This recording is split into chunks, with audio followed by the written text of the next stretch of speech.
Honorable Erika Shafuda, Minister of Finance of the Republic of Namibia, Mr. Johannes Kabachap, Governor of the Bank of Namibia, our host, Dr. Alfred Hanning, Chief Executive Officer of the Alliance for Financial Inclusion, Madam Soraya Hakusiaremwe, Governor of the National Bank of Rwanda, and the incumbent board chairperson of the Alliance for Financial Inclusion, honorable ministers, distinguished governors and deputy governors, esteemed working group members and delegates, valued partners, viewers joining us online and also on our national broadcaster, ladies and gentlemen, a very good morning.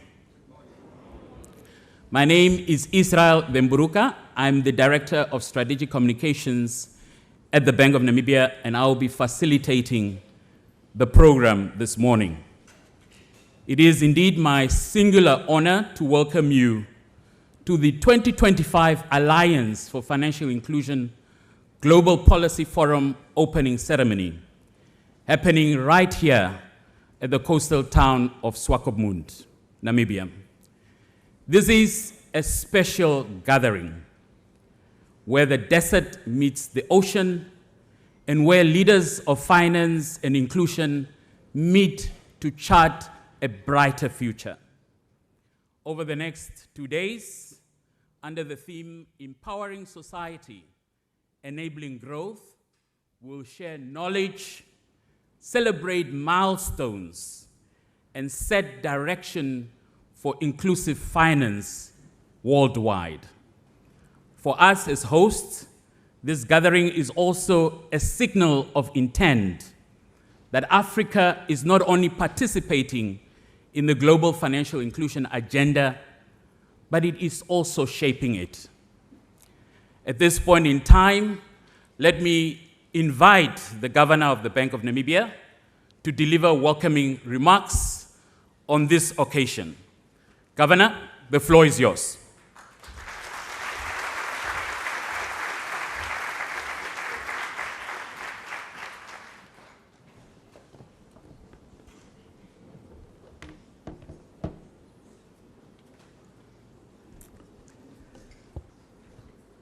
Director of Ceremonies, thank you for the invitation to welcome our visitors to Namibia. But before I start with my official remarks, I would like to make use of this opportunity to express my gratitude, to acknowledge all the teams that work so hard to make this possible. The Team Bank of Namibia, Team FNB, Team AFI, our strategic partners, our sponsors, thank you, thank you, thank you for your contribution.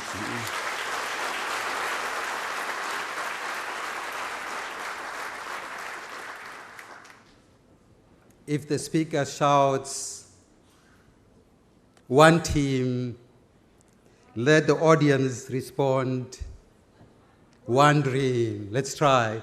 One team. One team. One team. Honorable Erika Shafuda, Minister of Finance of the Republic of Namibia. Honorable Natalia Twagoses, Regional Governor of the Greater Erongo Region. Ms. Soraya Hakusiaremwe, Governor of the National Bank of Rwanda and incoming Board Chair of the Alliance for Financial Inclusion. Dr. Alfred Hanning, Chief Executive Officer for the Alliance of Financial Inclusion. His Worship Blasius Korasep, the Mayor of Swakopmund, distinguished central bank governors, esteemed delegates, and valued partners. It is with immense pride and deep appreciation that I officially welcome you to the Alliance for Financial Inclusion Global Policy Forum 2025, here in the beautiful, unique coastal town of Swakopmund, Namibia. For us, this is simply not a conference. It is history in the making. For the very first time, our nation has the honor of hosting this prestigious gathering, and we embrace this opportunity with deep sense of pride and purpose. As I stand here and look across this remarkable assembly of close to 800 central bank governors, regulatory institutions, ministers, development partners, and policymakers, I see more than titles and institutions. I see the custodians of our future, leaders who hold in their hands the power to transform finance into a bridge to prosperity rather than a barrier to opportunity. You have traveled from every corner of the globe, bringing with you diverse experiences, innovative solutions, and a shared commitment to advancing financial inclusion. Your presence here is a testament to the power of global collaboration and our collective determination to make inclusive finance a lived reality for every man, woman, and child. And our objective is the same. That's financial inclusion. We're a one team. One team. Financial inclusion stands as a beacon of hope and opportunity in our quest for a more equitable world. It embodies the essence of availability and equality, granting individuals and businesses the means to access a broad spectrum of financial services, from banking and payments to the robust realm of capital markets. Underpinning this journey is a commitment to affordability, accessibility, security, and comprehensive usage, ensuring that financial tools empower rather than exclude. More than a pathway to prosperity, financial inclusion is a bridge connecting our present challenges to a future filled with shared opportunities.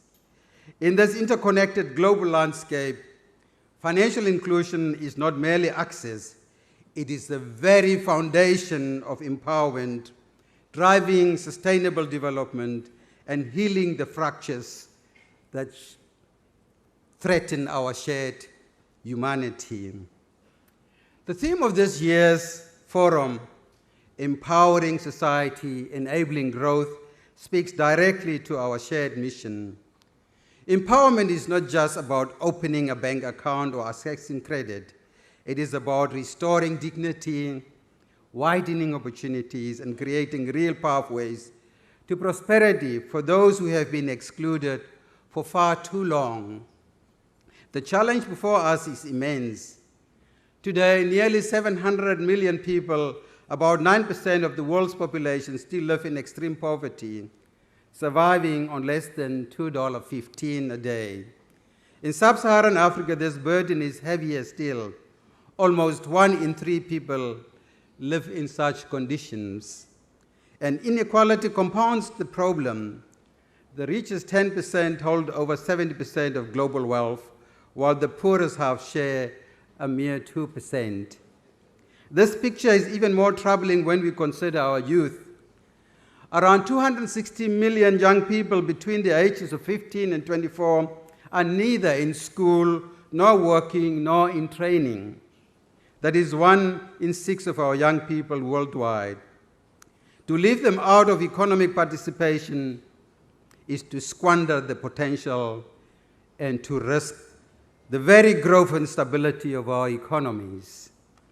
In Namibia, these global realities strike close to home. We speak often of our triple challenge: poverty, inequality, and unemployment.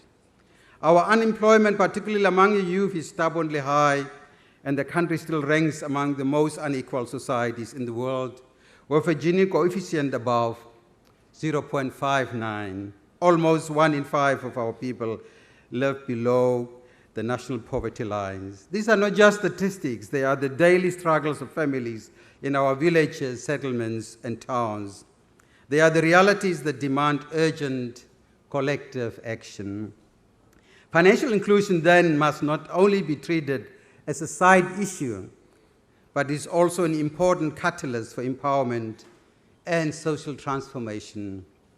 Evidence shows that countries with high levels of financial inclusion enjoy faster gross domestic product growth and greater resilience in times of crisis. This was demonstrated by countries such as India and Mexico through bold reforms that brought agent banking, instant payments, and affordable services to the rural and excluded communities. The World Bank estimates that over 100 million adults could be lifted out of extreme poverty if universal financial access were to be achieved. Secure savings, fair credit, and opportunities to invest are not luxuries. They are lifelines that can transform societies. The digital revolution continues to be a powerful driver of financial inclusion worldwide, breaking down the long-standing barriers to access and to usage. Digital financial services reduce transaction costs and enable millions of underserved people to participate in formal financial systems. There are plenty of rich examples in Africa, including the much-heralded M-Pesa from Kenya. Globally, digital payment solutions, agent banking combined with mobile platforms have connected millions in remote regions to credit and savings products previously out of reach. Notably, the Aadhaar digital ID system introduced by India stands out as a critical enabler of inclusive, accessible, and scalable financial system. But the risks of exclusion are real despite the advance of digital financial services. According to the International Telecommunication Union, around 2.6 billion people globally still need internet access. In sub-Saharan Africa, only about 1 in 4 people enjoy reliable connectivity. In this regard, concerted efforts by all key stakeholders are critical to remove the barriers and enable access and affordability to digital services. Ladies and gentlemen, Namibia is committed to addressing these challenges head-on by ensuring that our financial inclusion agenda is inclusive and it is people-centered. For us, at the Bank of Namibia, we believe that central banks should not solely be guardians of stability. We must also be proactive creators of financial inclusion. This is why we pursue a strategy based on developing a smart central bank, fostering an inclusive and resilient financial system, embracing new economies. And we've got new economies around renewables in our country, around green hydrogen, oil and gas, and that's what we intend to embrace as a central bank. A vivid example of this bold agenda is the launch of a regulator-led instant payment solution, a system designed to make sending and receiving money faster, cheaper, and accessible to all. In a country as vast and sparsely populated as Namibia, this innovation directly addresses the barriers of financial exclusion that traditional banking has long struggled to overcome. We've got a vast country. I'm telling people that Namibia, in terms of size, is the combined size of the UK, France, and Germany put together. So that's the size. We're about 824,000 square kilometers. So it's a vast country. So unless we use the digital tools, it's going to be very difficult to include everyone. This is because establishing or maintaining physical bank branches in remote areas is costly and unsustainable, while agent banking has struggled to gain traction due to weak incentives. Rural communities remain underserved or unserved, with many residents cut off from the most basic financial services. The instant payment solution that we want to introduce seeks to change this reality. And by the way, we are currently in full implementation project mode. By enabling 24/7 interoperable fund transfers between banks, digital wallets, and other platforms, it puts financial tools directly into the hands of Namibians who need them most, from rural households to informal traders. It focuses on affordability and universal access, and it has the potential not only to close the gap between the served and the underserved, but also to transform how entire communities participate in and benefit from the formal economy. Furthermore, over the past 2 years, Namibia also strengthened its consumer protection frameworks to ensure that as financial access expands, individuals are shielded from exploitative practices. We have implemented an AI-enabled customer complaints platform to enable the timely resolution of customer complaints and grievance handling within the banking sector. This progress is complemented by the Ministry of Finance's enhanced focus on digital financial literacy, equipping citizens to navigate evolving financial technologies safely through the Financial Literacy Initiative. Equally important is our collaboration with government institutions as a comprehensive digital public and financial infrastructure gap analysis. This initiative maps areas where investments are most needed to advance equitable access and foster interinstitutional cooperation. For example, the bank's collaboration with the Ministry of Home Affairs has yielded the results of financial institutions' instant access to the National ID database, a key enabler of identity verification and digital onboarding, and advancing from the current electronic identification system to a full-fledged digital identification system. The role of robust digital financial infrastructure cannot be overstated. It directly enhances economic productivity by reducing transaction costs, accelerating payments, and integrating marginalized populations into formal economic activities. Namibia's financial sector transformation strategy 25 to 2035 explicitly prioritizes digital infrastructure development, foundational to exclusive growth and financial sector modernization. We made good progress overall around financial inclusion over the past years. Accessibility and affordability of financial inclusion have brought more vulnerable groups into the fold of inclusive finance. The widespread adoption of digital payments has greatly reduced gender and wealth disparities in financial services usage. Despite this notable progress, there are still an estimated 1.4 billion unbanked people, mostly in developing countries. The degree of anxiety about one's financial situation, about retirement cost, medical expenses due to major illnesses, monthly bills, and education cost is also becoming a measure of financial inclusion, which is difficult to ignore. These concerns call for sober reflection. We have got, despite the progress we made, a lot of work to do. As Nelson Mandela said, the higher you climb, the more mountains you still need to climb. So we made good progress, but we still have a lot to do.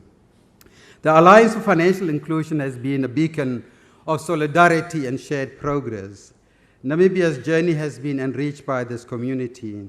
We have learned from you, Dr. Hani, and we hope in turn to contribute to you. But beyond technical lessons, AFI represents something profound, the belief that global cooperation still matters in an age of fragmentation, that the rural farmer in Namibia is connected in struggle and aspiration to a farmer in Bangladesh or Peru, that the dreams of a young entrepreneur in Windhoek are not so different from his counterpart in Lagos, Sao Paulo, or Manila. As inequalities deepen, climate risk intensify, and geopolitics threaten to divide, the AFI network reminds us that cooperation is not optional, it is indispensable. The relationships forged here between institutions and individuals are not footnotes to policy, they are the engines of transformation. As we open this forum, I urge all of us to embrace a powerful truth. Financial inclusion is not charity. It is not peripheral. It is central to stability, growth, and justice. Economies that exclude are fragile. Economies that include are strong. Our call to action is simple to be put profound: leave no one behind. Let us remember that the choices we make in regulations, innovations, and partnerships determine whether finance becomes a bridge to dignity or a wall of exclusion. This responsibility is global. The migrant worker without affordable remittances, the small business without trade finance, the farmer without crop insurance, these are not just local tragedies. They are global failures, and they demand global solutions. As you spend these days in Swakopmund, I invite you to learn, share, and above all, commit. Commit to building financial systems that serve people before profits, that prize inclusion as much as stability, and that measure success not only in gross domestic product growth, but in lives uplifted. Let us leave this forum not only with new ideas, but also with renewed conviction that financial inclusion is both an economic necessity and a moral imperative. I would like to conclude by reminding us of what a famous economist, Paul Valery, said, and I quote Paul, "The future is not what is going to happen, but what we are going to do," unquote. Together, let us build a future where every person in every community, in every country, has the opportunity to thrive. Welcome to Namibia. Welcome to Swakopmund. Welcome to a future we will shape together. I thank you for your attention.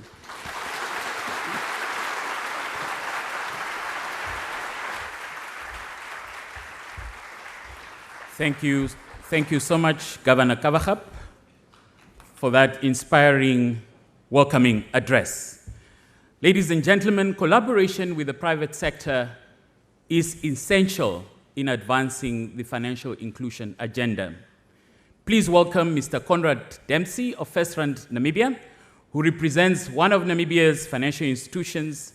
And during his tenure, FirstRand Namibia has not only broadened its services, but also championed initiatives that advance Namibia's financial landscape, which he will eloquently present on this morning.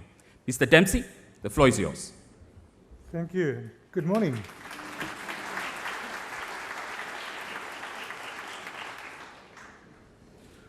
Well, a very good morning to everyone on this absolutely beautiful, beautiful Swakop day.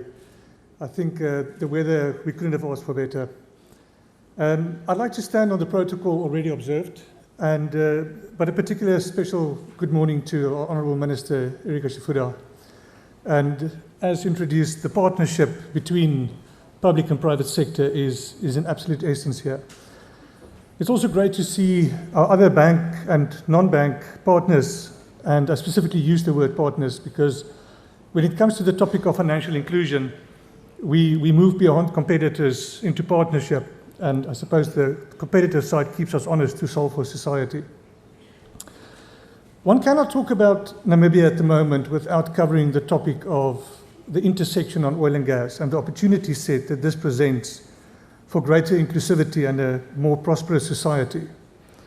But I think we're all very familiar that the GDP per capita indicator can be exceptionally misleading. And as the Governor indicated, the Gini coefficient is a stark reminder that such prosperity generated does not always go through to everyone. This question is not unique to Namibia.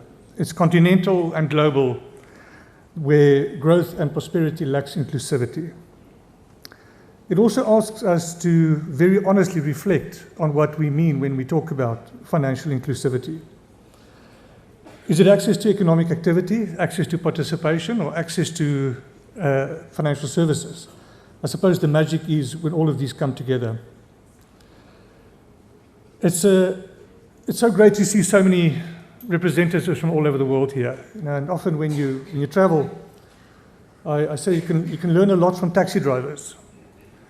And you very quickly get a sense if the people in society are ambassadors of their country or they are merely just there. When you have an inclusive society, people speak very differently about their country than when they are excluded and marginalized. And I think the brand of countries is the stories that their own people tell and not what we try and portray to the world. The imperative for financial inclusion is no longer a nice to have. It's no longer something that we can sit and talk about here for 2 days and then go back and hope that it resolves itself. The Governor spoke about the dispersed, very rural population that we have in a country with the size indicated and with less than 3 million people. And yet, every small trader needs tools. Every small trader needs access to financial services, insurance, financial literacy. And the opportunity set to bring everybody into the formal net presents great opportunity for growth, not just in Namibia, but across the continent. The other side of the reality is also true. Exclusion breeds inequality, frustration, and a missed opportunity for the foundations of a peaceful and prosperous long-term society.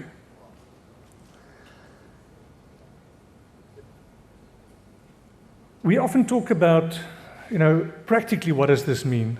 And when you stand at the intersection where Namibia is, where potentially the economic landscape is fundamentally going to change, it's not hard to imagine an informal fisher in Lüderitz being able to access microloans to supply offshore catering. It's not hard to imagine a young coder in Windhoek creating payment platforms for energy workers. It's not hard to imagine local SMEs receiving financial literacy to join the valuable supply chains that's going to emerge in the country. And it's not hard to imagine a policy environment that allows Namibia to be globally competitive, to attract the catalyst investment that can create this greater inclusive society. For the First Rank Group, and I think for many of our partners in the industry as well, the purpose is clear. The country needs to be globally competitive if we are at all serious about addressing inequality and greater inclusivity. This purpose has guided the First Rank Group for over 120 years in Namibia and continues to work with government, with regulators, and communities to expand financial inclusion that every Namibian can participate. My time this morning don't allow to really go into some of the great solutions that FNB and other banking partners have delivered in the country. But I'd like to invite you to the talk tomorrow morning by my colleague, Nangula Kaluma, which will give you a very exciting overview of what has happened in Namibia on the financial inclusion journey, particularly over the last 2 decades, and also what is going on the continent, and a bit of a glimpse into the future.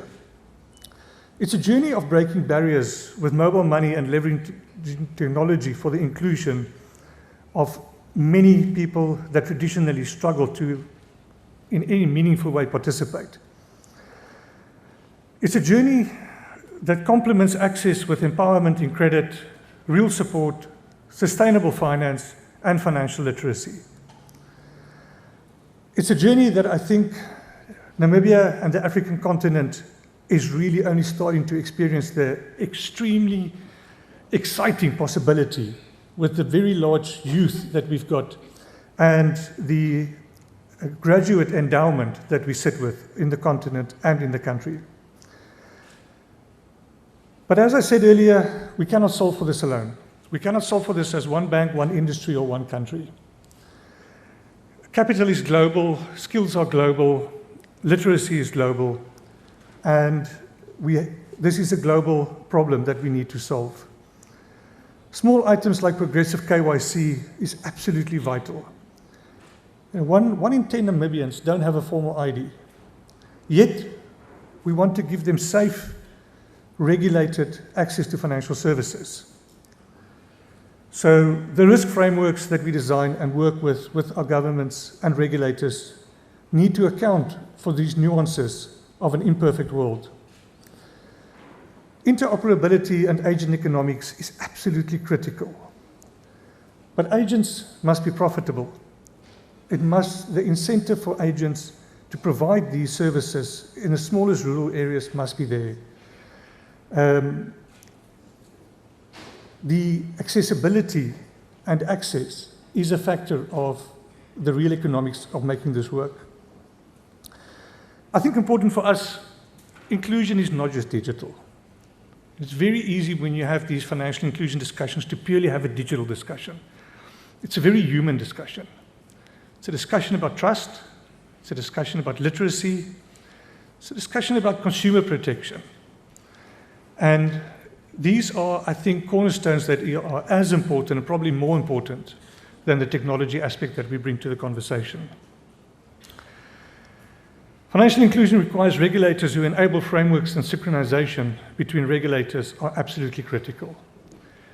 The dream of the Continental Free Trade Agreement is a factor of our ability as countries, banks, and regulators to synchronize on policy, systems, platforms, and regulation. Otherwise, we'll forever be sending forms between each other and keeping people very busy with paperwork. If I look ahead and I think, what does this mean for the next few years? Our next horizon is really to push inclusion beyond today's financial access levels in Namibia. Our next horizon is to deepen the ecosystem, ensuring that money can move seamlessly from wallet to recipient, from grant provider to savings account. Scaling digital onboarding, aligning with digital ID and KYC reforms, making account opening, financial services access, all the way through to submitting an insurance claim for a small-scale farmer, absolutely critical that we get it right.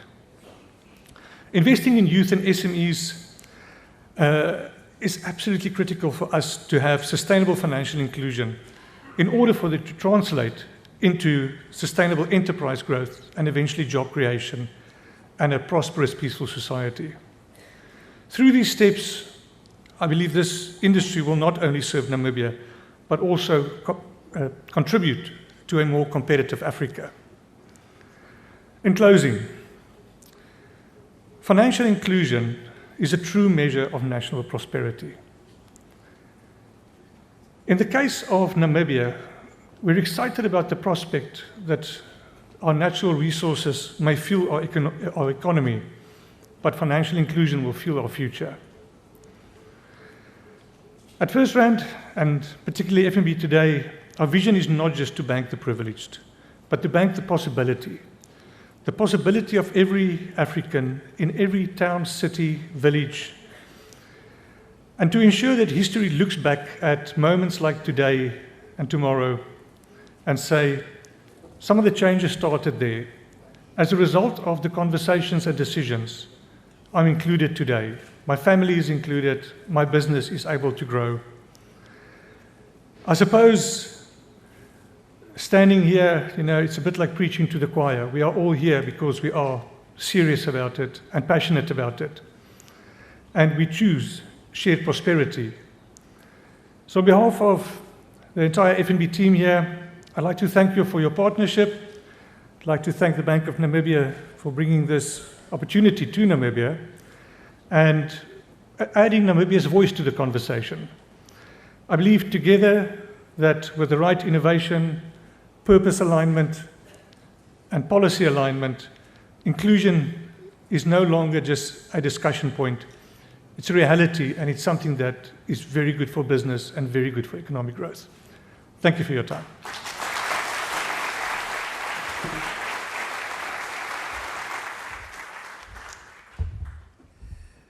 Thank you so much, Mr. Dempsey.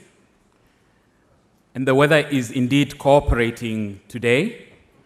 And probably, Minister, you brought the warm weather from the hinterland.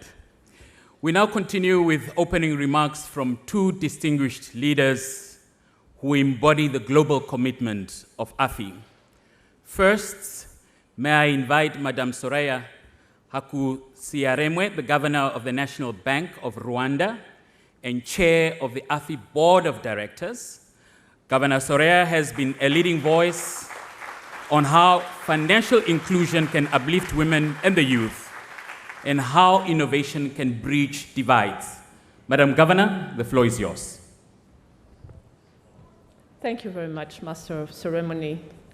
Honorable Erika Shafuda, Minister of Finance of the Republic of Namibia, Governor of Bank of Namibia, my colleague, Governor Johannes Gawashab, AFI board members, outgoing board chair of AFI, Governor Arif Ali of the Reserve Bank of Fiji, honorable governors and deputy governors, esteemed partners, distinguished delegates, all protocols observed, good morning. And from Rwanda we say muraho neza, and you respond muraho neza. It is a great honor and privilege for me to address you today on behalf of the National Bank of Rwanda as the newly appointed board chair of our Alliance for Financial Inclusion.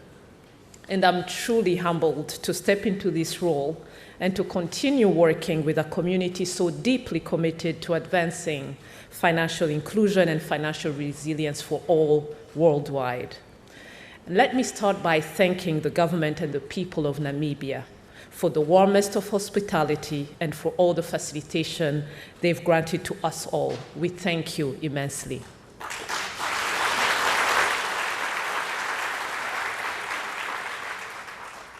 And to my colleague, Governor Johannes Shawashab, congratulations on a successful organization of this AFI GPF. We are grateful to you, the deputy governors, and the Bank of Namibia's team for convening us in beautiful Swakopmund. I also wish to acknowledge my predecessor, outgoing board chair, Governor Arif Ali, and the Reserve Bank of Fiji, for their outstanding leadership as chair of the AFI board in the last 2 years.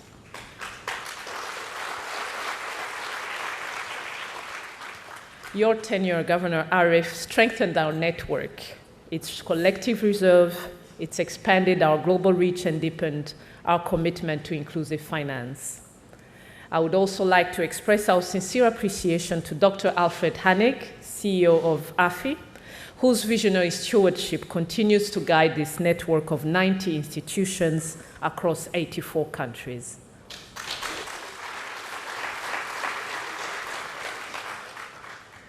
So, dear colleagues, dear friends, ladies and gentlemen, this year we gather for a forum that carries special significance. The AFI Global Policy Forum, now in its 16th year, is not just an annual event. It is a symbol of our shared purpose, a platform that has inspired over 920 policy solutions and financially included more than 1 billion people since 2009. It is a forum where intent meets impact, where policy, innovation, and humanity converge. The 2024 GPF in El Salvador reminded us of the power of technology in widening financial access. Now in 2025, Namibia hosts a forum that undertakes to look deeper, not just at how we expand financial access, but at why we do it.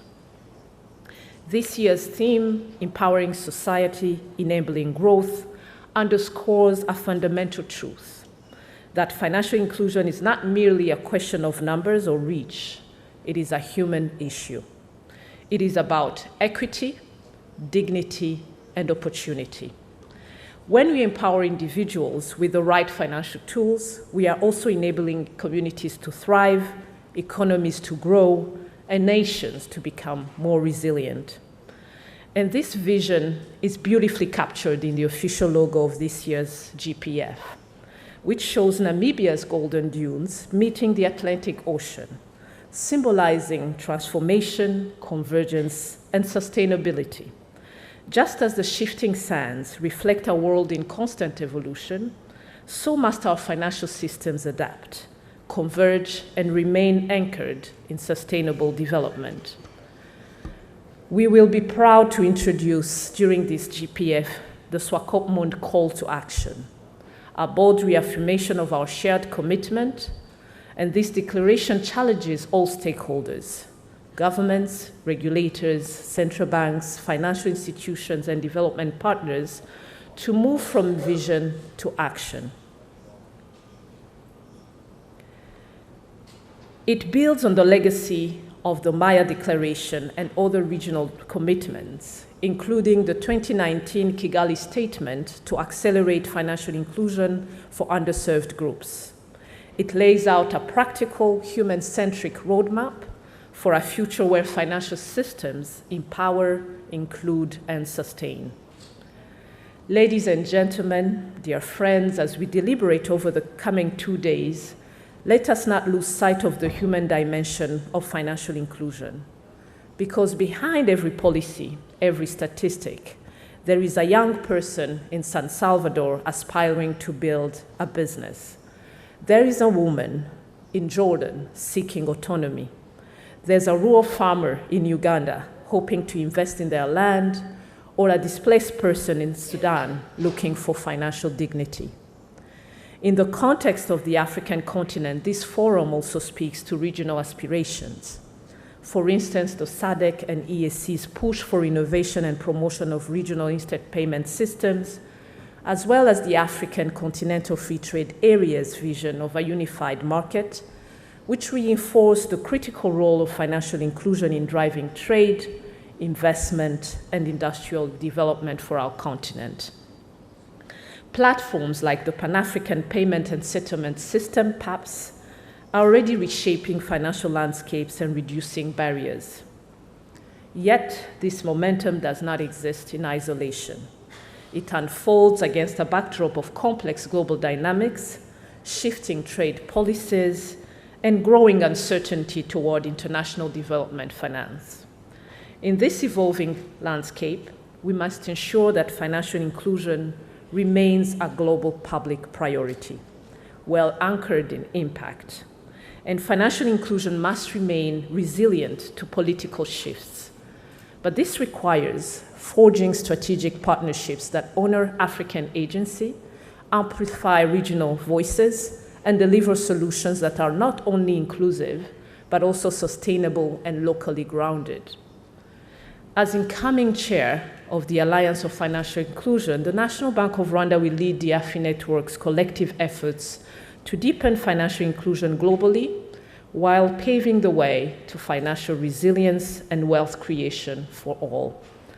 With all board members and the entire AFI network, as well as our strategic partners, we will advance a bold, innovation-driven, and people-centered agenda focused on 5 strategic priorities.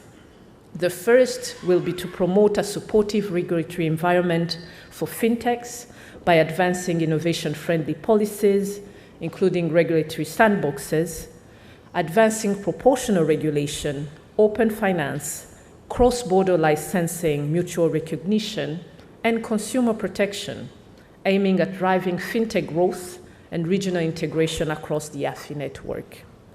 Second, we will prioritize research and experimentation in emerging financial technologies that have the power to include vulnerable groups. Experimentation of CBDCs or virtual assets, AI, all that to support risk-sensitive policymaking, and through pilot programs or proof-of-concept projects, the National Bank of Rwanda aims to help the AFI members responsibly harness innovation while maintaining financial integrity and financial stability.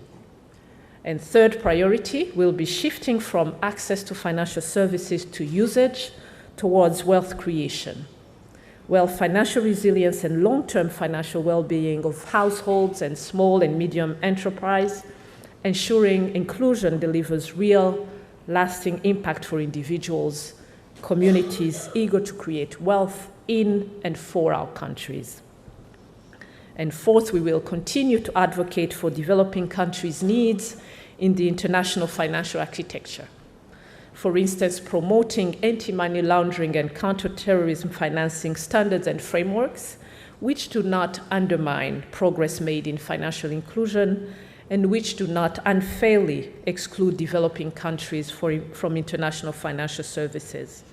And lastly, we will continue to promote innovative, sustainable finance policies to support climate resilience and advance inclusive growth for all.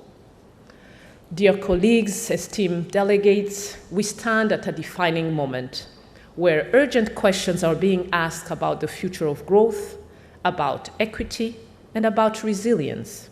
Financial inclusion is not just part of the answer. It is one of the most practical, proven tools that we have. But to meet the scale of today's challenges, we must not only expand financial access, but also shape it intentionally and sustain it with vision, purpose, and collective will. And so as we open the 2025 AFI Global Policy Forum, I invite all of us, our global partners and our regional champions, to embrace this journey.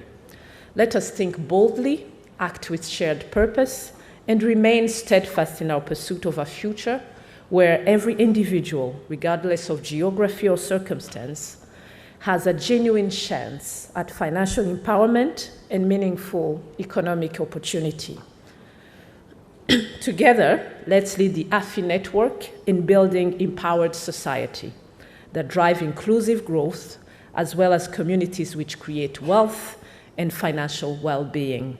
I look forward to productive and inspiring sessions ahead, and thank you for your kind attention.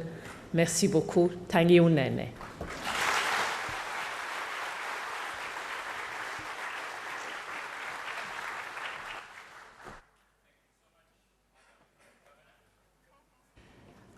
Our next speaker requires little introduction. As CEO of AFI, Dr. Alfred Hanning has continued to forge AFI's reputation as the preeminent network of policymakers driving inclusion across the globe. Dr. Hanning, the floor is yours.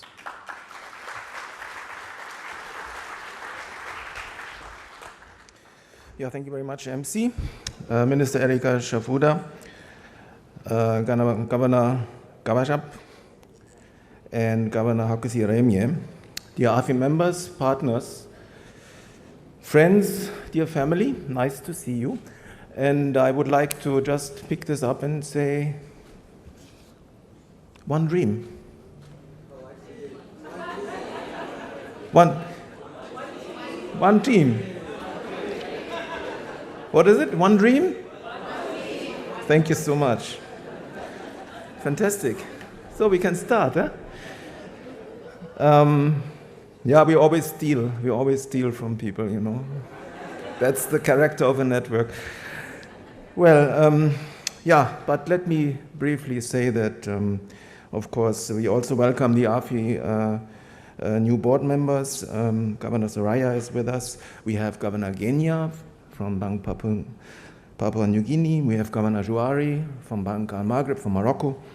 And we have Deputy Governor Leonie Dunn from Bank of Namibia also. So these are the new board members. And of course, you're very welcome, very happy to working with you. At the same time, I must also appreciate the outgoing board members. First of all, my dear chair, former chair, Governor Arif Ali from Reserve Bank of Fiji, Governor Chi Serey from National Bank of Cambodia, Governor Martin Galstian from Central Bank of Armenia, and last but not least, Governor Karamo Kaba from Banque Centrale de la République de Guinée. Now, I'm really, needless to say, truly happy to see you all here in Namibia, in this beautiful town of Swakopmund, at a place which I'm told is very unique, and I was told it's the only place in the world where the ocean meets the desert. No, that's what I was told several times.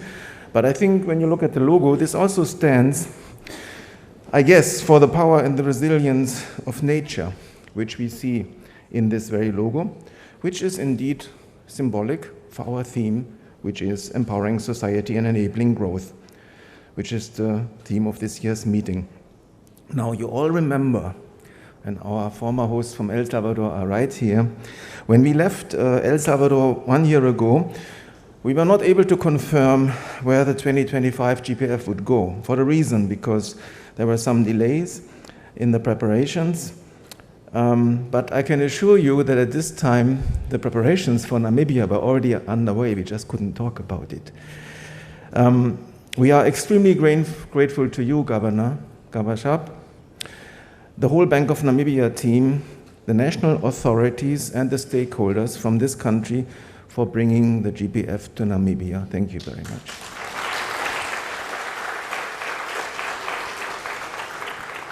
Yeah.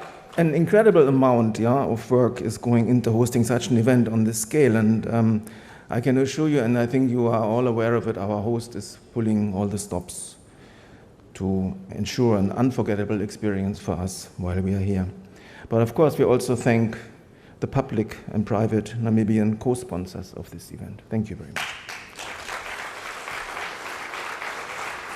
Now, Governor Gabashab referred to the GPF as coming back to Africa. I think it's very meaningful for the continent.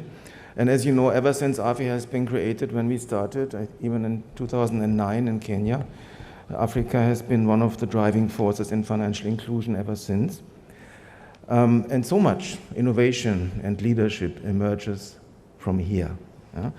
So I think at this stage, there's no better place to be. Let me start my remarks by emphasizing really that a lot is going on globally in the financial inclusion space. We do see a very strong momentum. And you all are aware of the recent data from Global Findex and our own AFI sources that there is outstanding progress, including a decline of the gender gap. I know there is some research now coming through that, of course, also cautions us to to look perhaps only at one data source. Perhaps we also should include other data sources. But the trend is certainly there. We do see increasing savings, in large part thanks to the rise in global money, mobile money, and the recovery from the hardships of the pandemic. But it is very clear that targeted policies and investment in infrastructure will remain very vital. And we need to keep strengthening regulatory frameworks, promoting digital IDs, and supporting inclusive payment systems. But particularly in Africa, I think we also have a couple of very good news.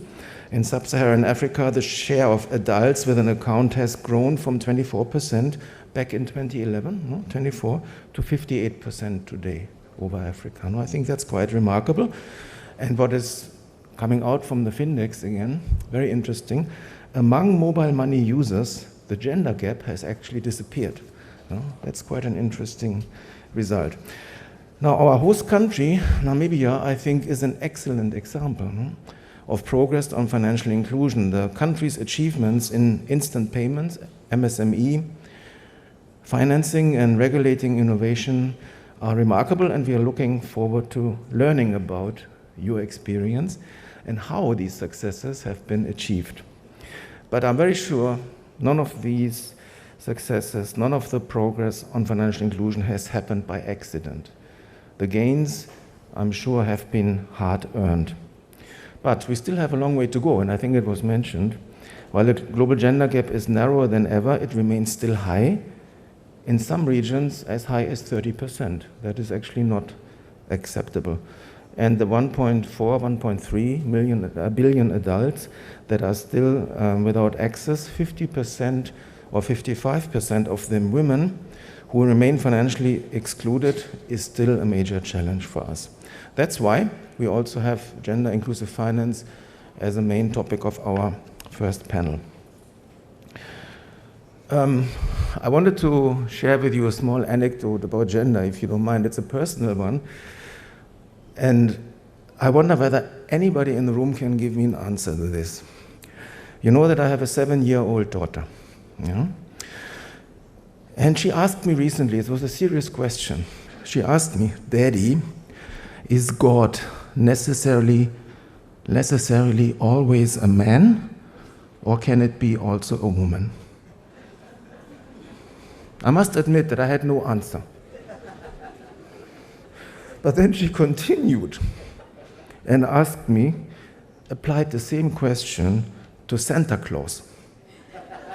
And still, I had no answer. A very difficult question. And I just want to say, if anybody of you has an answer to this question that I can take home for the little girl, I'm happy to take it with me. I think it's an interesting one. And it will lead us into our first panel. Now, the global landscape has dramatically changed since we left El Salvador. And we have seen the shift in the US trade policies. We have seen stricter migration policies. We have seen developed countries moving away from development assistance towards prioritizing national interests and defense budgets. And there's also a growing skepticism towards the international development aid architecture. And last but not least, we see an attack on values such as equity, diversity, and inclusivity. Now, while the US dominates the headlines, obviously, we see that in Europe too. Aid budgets and contributions to UN agencies are downsizing. Undoubtedly, this will impact development cooperation. When budgets get slashed, aid workers laid off, and projects shuttered, the communities which depend on them suffer. Now, while it is important to flag these consequences, we should not assume either future administration changes might swing the pendulum back. I would not assume that. Or that the whole sustainable development agenda, on the other hand, is now at risk. There must be a middle path. Human development will not stop, simply because a previous aid model is no longer in fashion. Now, for me, it was important to find out what do AFI members think about this. And with the answers I got, I can tell you that I'm more optimistic than pessimistic about what's happening in the world. Over the last year, I really had the opportunity to speak with so many of you, asking how current geopolitical developments are influencing your financial inclusion agenda. I had the opportunities at roundtables in Washington, D.C., at the spring meeting, at our Accra AFBI meeting. It was interesting what the top regulators were telling me. The answers I got, I want to share, should be very interesting to all of you. First of all, AFI leaders I spoke to, in fact, unanimously emphasized that without financial inclusion, price and financial stability are at risk of being compromised. It was a unanimous answer. They were also clear in saying that losing the emphasis on inclusion would be like shooting ourselves in the foot.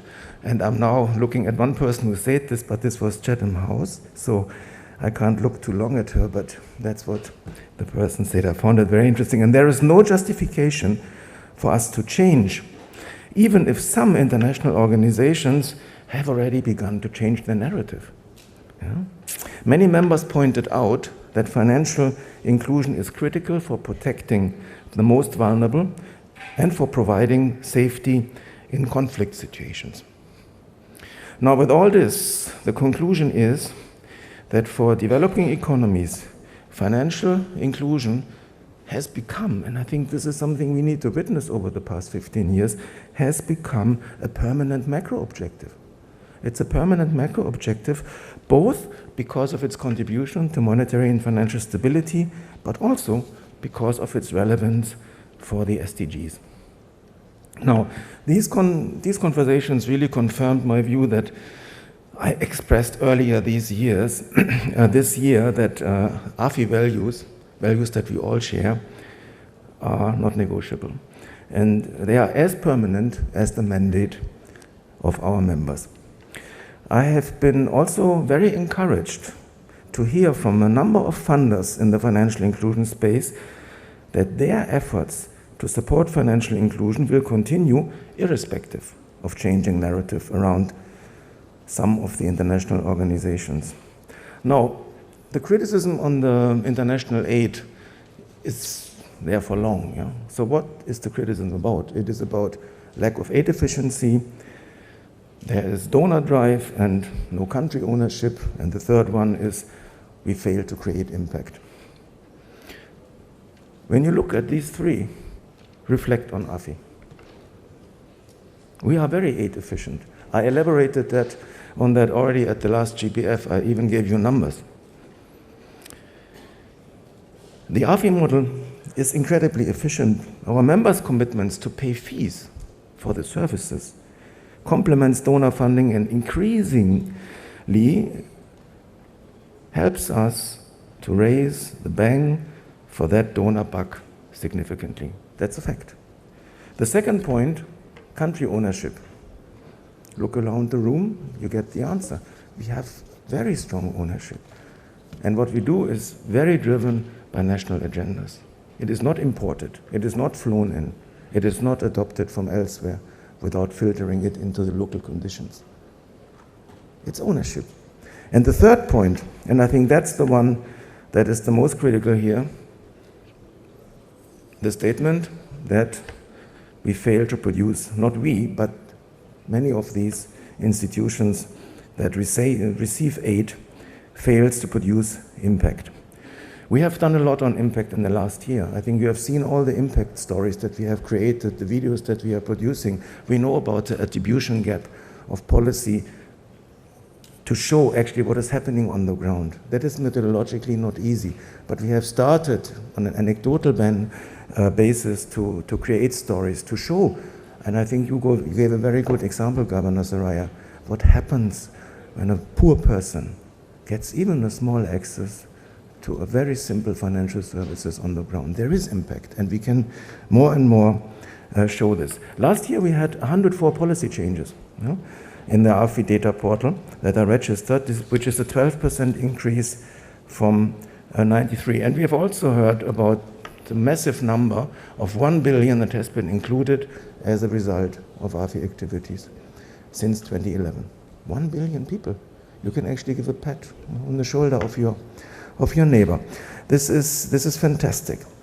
Now, it is also not surprising, because I know how much our members work in this space and how they have put their efforts into developing and implementing impactful policy reforms. This is not a talk shop. When we go home, we continue implementing. And the idea is really to break down the barriers and creating conditions for innovation to thrive. One thing I want to tell all of us, because some of us are impatient, but those who are doing this job every day, they are aware of the inherent inertia between policy decisions and their actual outcomes and impact, which may only become visible after several years.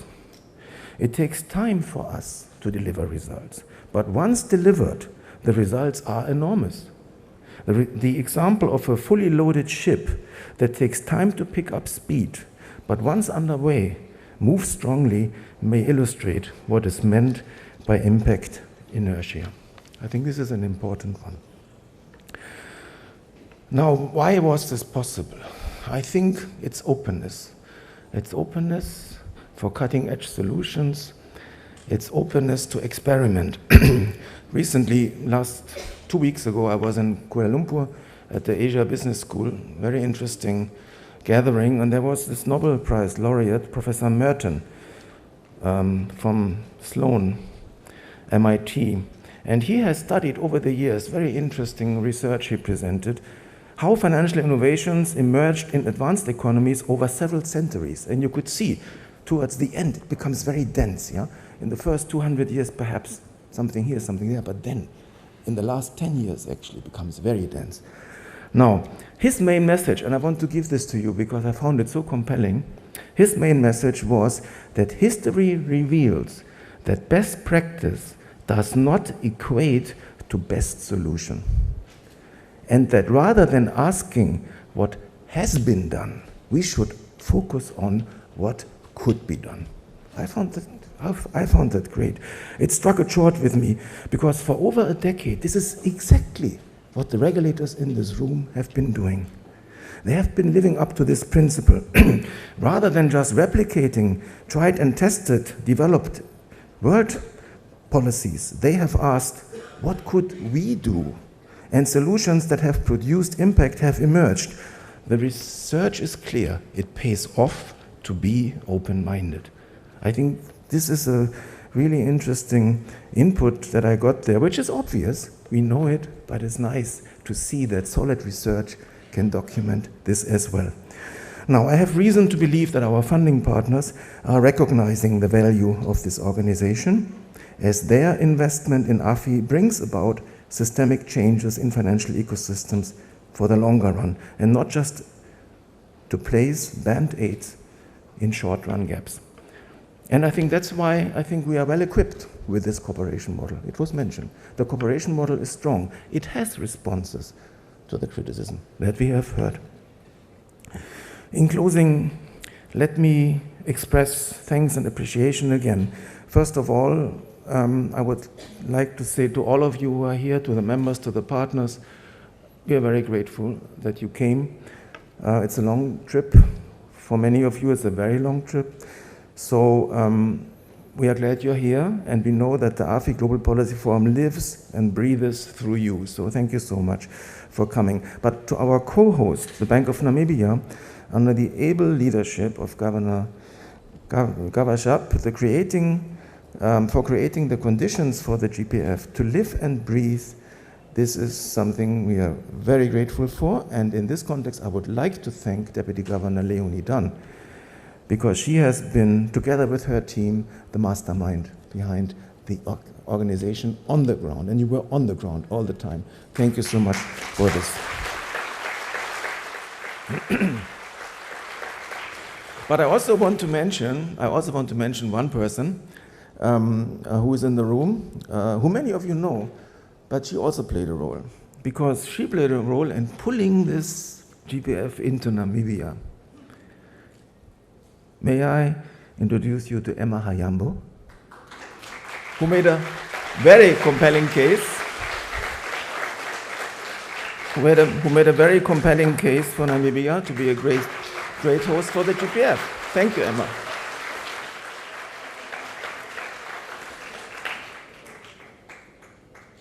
Emma is well known to us for quite some time, but I think she brought the message to the country, and I'm so grateful that the authorities reacted so positively and took the lead to bring it to us for today.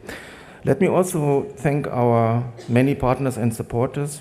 Yesterday we announced the newly created cybersecurity information sharing mechanism for Africa, which is funded by the German government on an initial and pilot basis. Very interesting. We are also working toward a renewed partnership with Climate Works to work on inclusive green finance. So we have a lot of good partners next to us, and I'm very, very positive that things will go well in the future, although we also have to strengthen our own efforts to make this organization sustainable. Ultimately, let me think also about the teams on the ground, the Bank of Namibia team and the AFI team on the ground. I thank you for doing what you are doing. Now, 16 years of AFI, 6 AFI Global Policy Forums in Africa, 1 billion people financially included. We have come a long way together, and I'm excited for what comes next, and you should be too.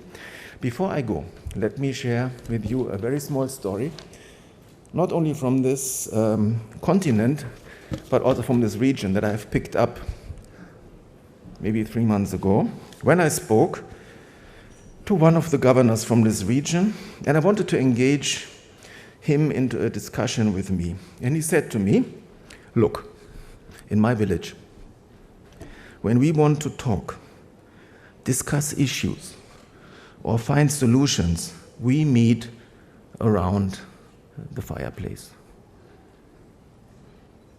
And he invited me, in a figurative sense, to come to this fireplace.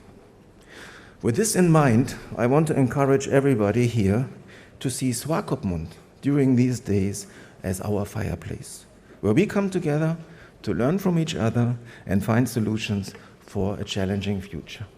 Thank you very much and have a great GPF.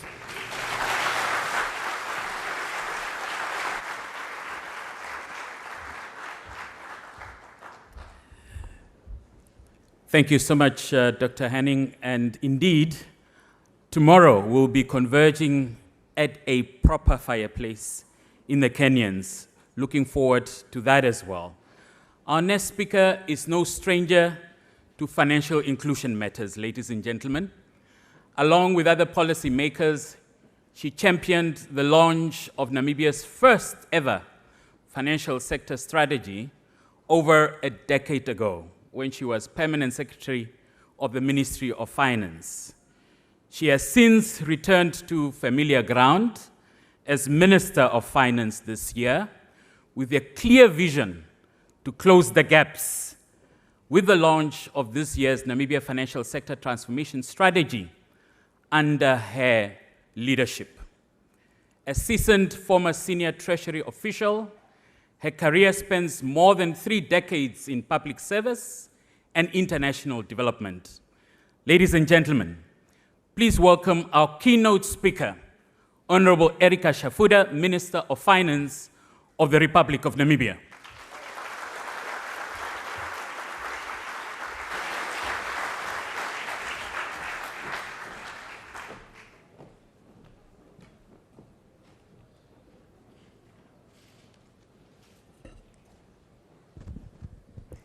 Thank you so much, Director of Ceremonies. I was trying to see whether I can also join the network by saying, one team? Okay, I passed the test. I passed the test. Thank you. Thank you so much. Mr. Johannes Kavakap, our Governor of the Central Bank of Namibia, Ms. Soraya Munyana Hakuzi Yaremwe, almost there. Governor of the National Bank of Rwanda and the incoming board chair of the Alliance for Financial Inclusion, Dr. Alfred Hanif, Chief Executive Officer of the Alliance for Financial Inclusion, Mr. Conrad Dempsey, the Group CEO, FirstRand Namibia, and all the captains of the industry from that sector. Honorable Natalia Wahoses, Regional Governor of the Great Erongo region, His Worship Brasius Horaseb, the Mayor of this beautiful town, Swakopmund, distinguished central bank governors, and I also acknowledge all honorable ministers and policymakers in this room, esteemed members, associate and affiliate members of the Great Alliance for Financial Inclusion, members of the public and private sector. I recognize everyone else, and of course, the media. Ladies and gentlemen, a very good morning.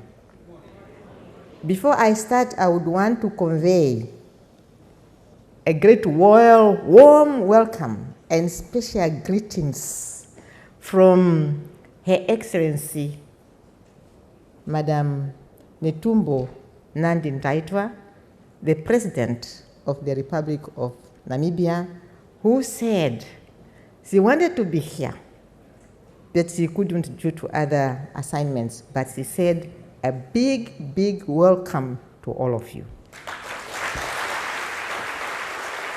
Thank you. Thank you so much. Now, I go now to my speech. It's not a long one, but bear with me, because I'm going to speak on behalf of the government of the Republic of Namibia. And with that, I would want to say, on behalf of the government of the Republic of Namibia, it is indeed my profound honor to welcome you and address this esteemed gathering of the 2025 Alliance for Financial Inclusion, a global policy forum here in Swakopmund. The Alliance for Financial Inclusion serves as a unique and vital platform to all of us, where policymakers, innovators, stakeholders from around the globe converge, and indeed they converge to shape financial inclusion policies. They share their knowledge and foster cross-sector partnerships. Our collective objective of building an inclusive financial ecosystem that provide equitable access to financial services, empower marginalized communities, and drive sustainable economic growth globally, nationally, and we can also say regionally. Namibia has traveled a remarkable journey in advancing financial inclusion. Our story moves beyond merely increasing the number of people with bank accounts. We have tackled complex challenges such as reducing high transaction costs, expanding digital access, and addressing the needs of our vulnerable populations. This evolution reflects our commitment not just to access, but to opportunity, dignity, and economic transformation for all Namibians. Namibia has witnessed the power of collaboration as diverse sectors within our country unite behind a shared vision for inclusive economic development. This collective effort has enabled us to pioneer practical solutions that turn vulnerabilities into resilience and resilience into opportunities, a testament to Namibia's innovative spirit and determination. I'm really proud to report before this platform, before this great event, significant progress that we have made as a country in the area of financial services.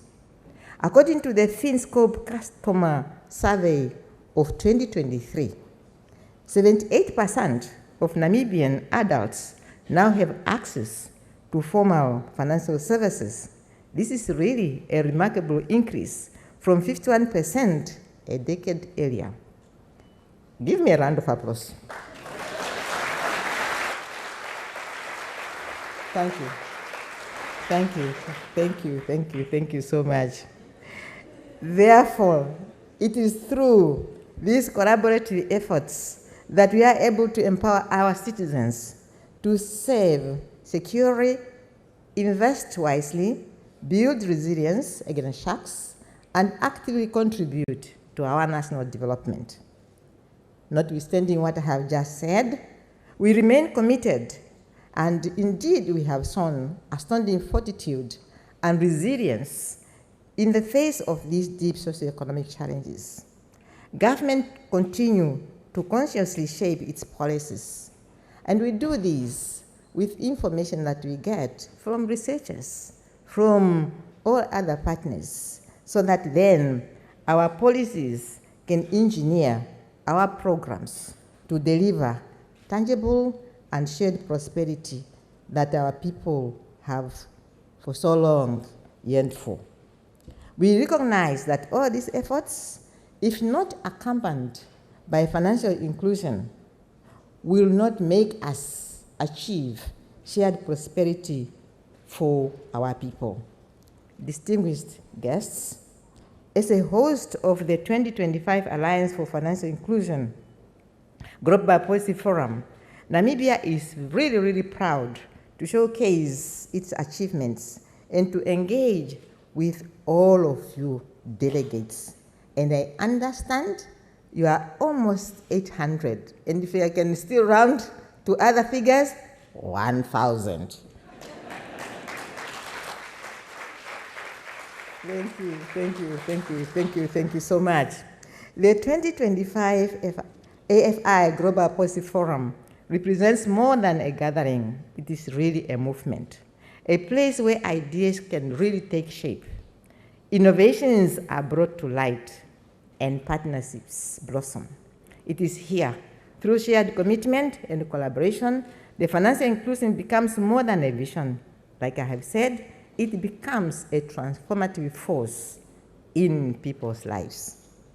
Ladies and gentlemen, this platform or this forum, whether it was by design or a mere coincidence, like it was said, it comes just a few weeks after we have launched our flagship financial sector reform in the form of the Financial Sector Transformation Strategy, this time around covering the period 2025 through to 2035. The governor of the central bank has a great homework because he has to make sure that together with the government and other partners, the aspirations that are outlined in that strategy become a reality. The ultimate objectives of this strategy is to bring about targeted transformation through, among others, broadening and deepening the financial markets, enhanced sustainable finance for growth and development, modernizing and upgrading financial infrastructure, regulation and supervision, access to finance for individuals and SMEs, financial literacy and education for individuals and MSMEs, and consumer protection and empowerment. Ladies and gentlemen, I would be remiss if I did not acknowledge the role that our private sector, together with government institutions, including state-owned enterprises, continue to play in advancing digital infrastructure, innovation, and literacy. Their efforts epitomize the true definition of shared purpose and resonate strongly with the theme of this event, empowering society, enabling growth in our beloved country. And I would want to say, and I do this with, really with the permission of the governor, empowering society, growing our economies, can we add through financial inclusion to that theme?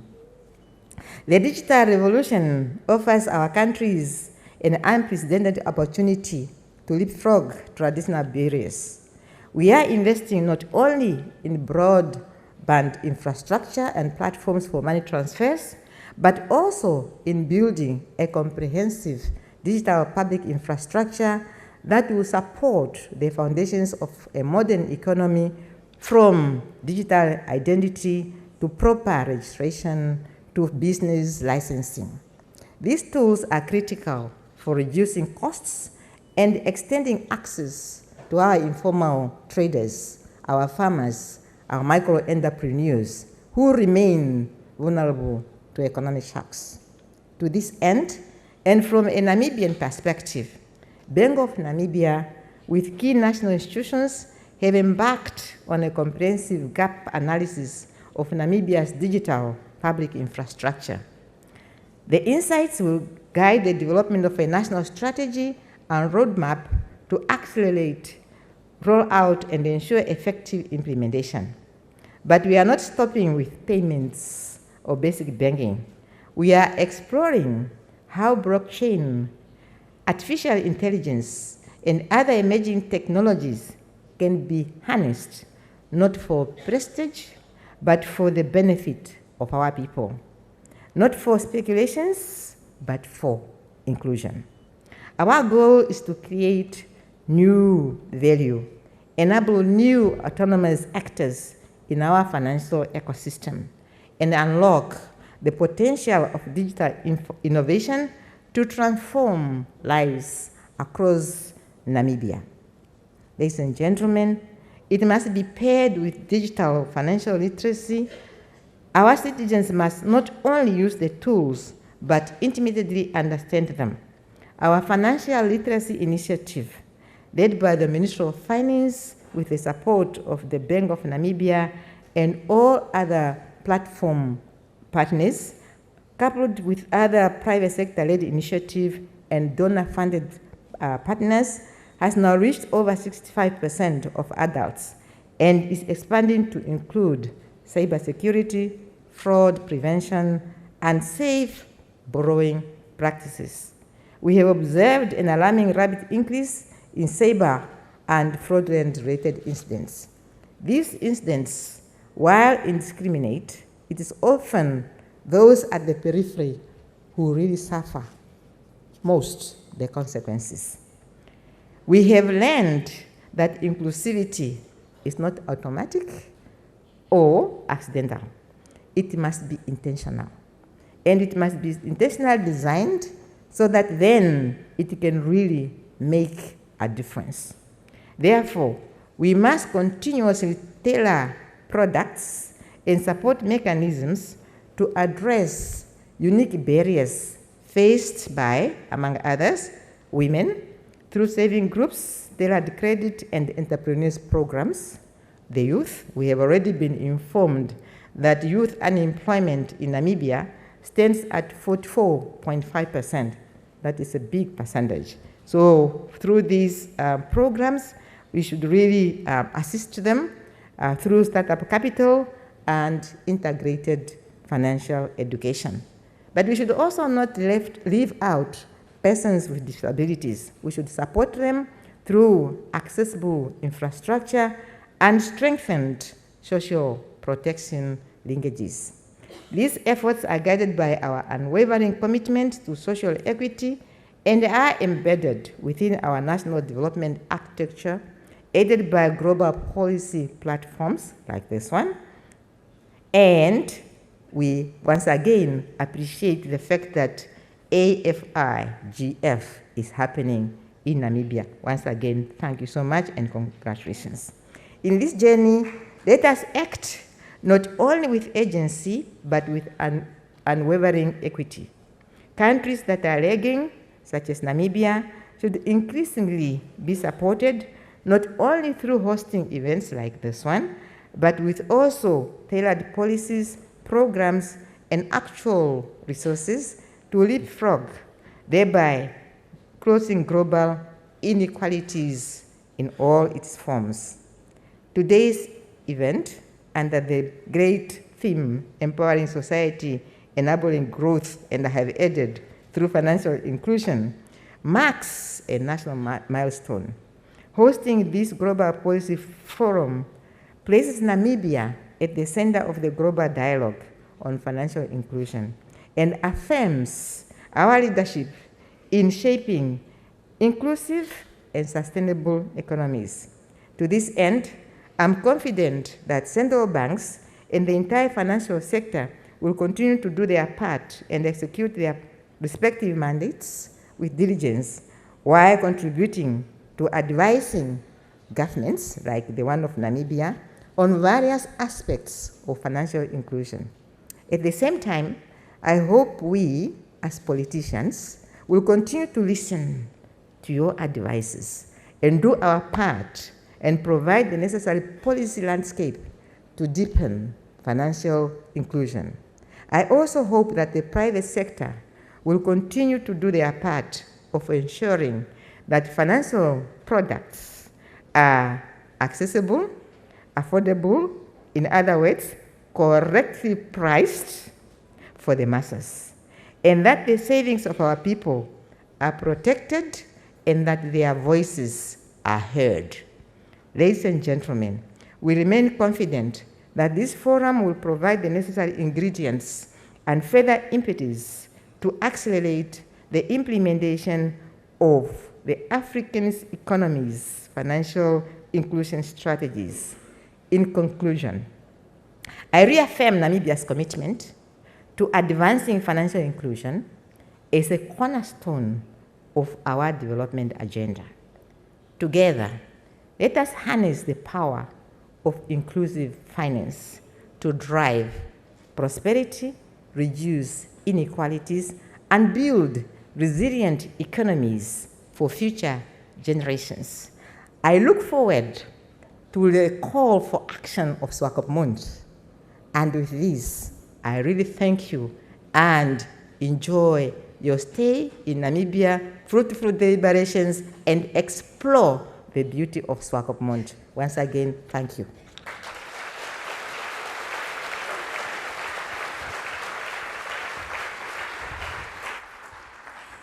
Minister, if we can just stay on stage, and we would want to invite the host, Mr. Johannes Kabachab, the governor of the bank, Madam Soraya, our AFI board chairperson, Dr. Alfred Hanning, to come and do a symbolic activity on stage, which will herald the commencement of the AFI Global Policy Forum for 2025. If somebody has an item, we'll just require the minister, joined by the governor, Governor Soraya, to just hit that gong 3 times. And all of us in the room, we have observed this activity because many of us have been delegates to past GPFs, but this is the moment. Yeah. Minister?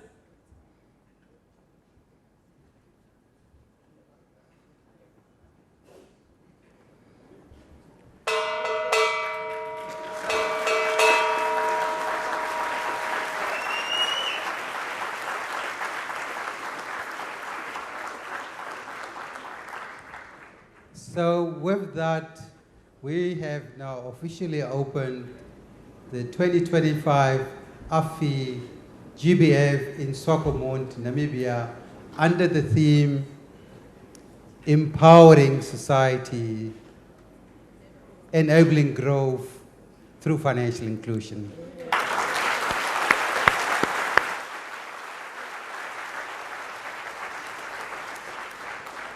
We wish you all successful, productive deliberations. Enjoy Namibia, enjoy Swakopmund, enjoy the forum. Ladies and gentlemen, may I kindly request you to stand for the AFI anthem.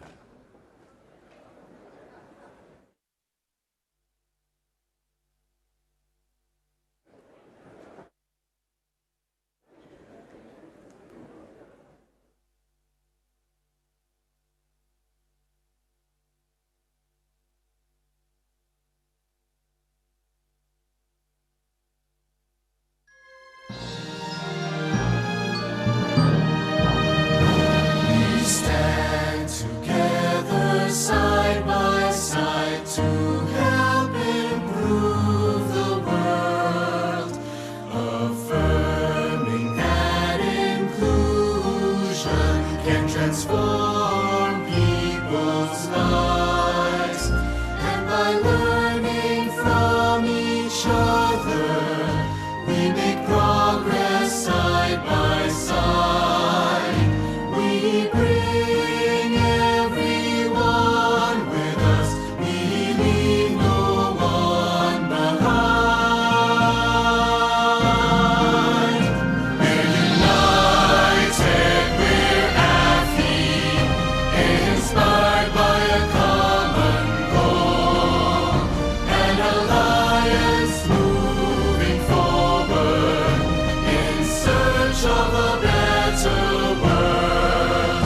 We're united, we're AFI, inspired by a common goal, an alliance moving forward in search of a better world.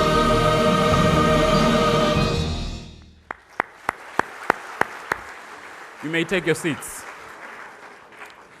Following this symbolic opening, we now turn to a very special segment from the host of this year's AFI GPF, the financial inclusion journey of Namibia.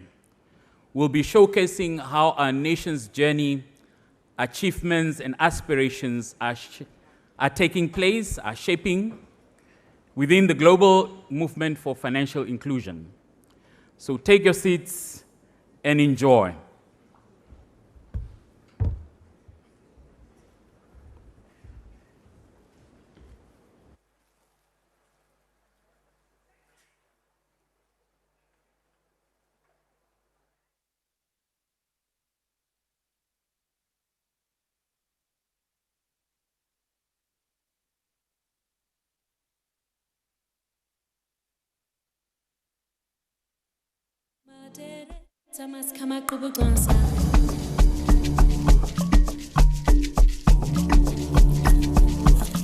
From the fields to the factories,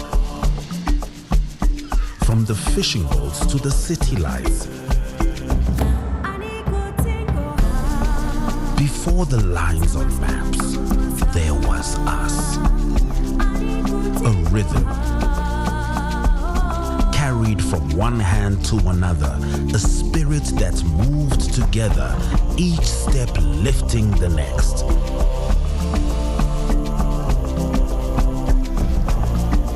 This land is not one voice, but a chorus, thousands of tongues calling each other forward.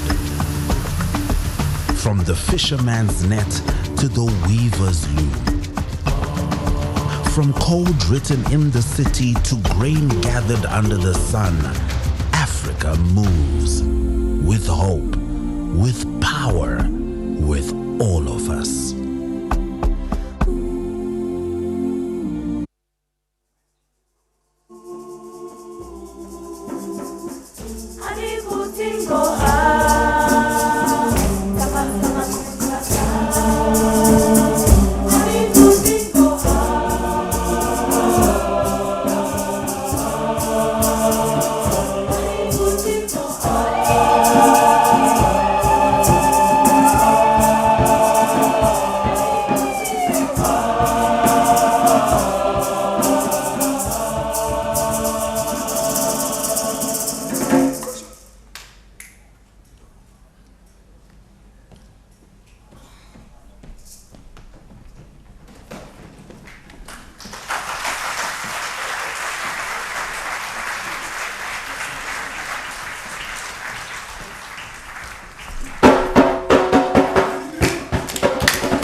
We are the African vocals representing Namibia. We are the African vocals representing Namibia. We are the African vocals representing Namibia. We are the African vocals representing Namibia.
hope and of peace.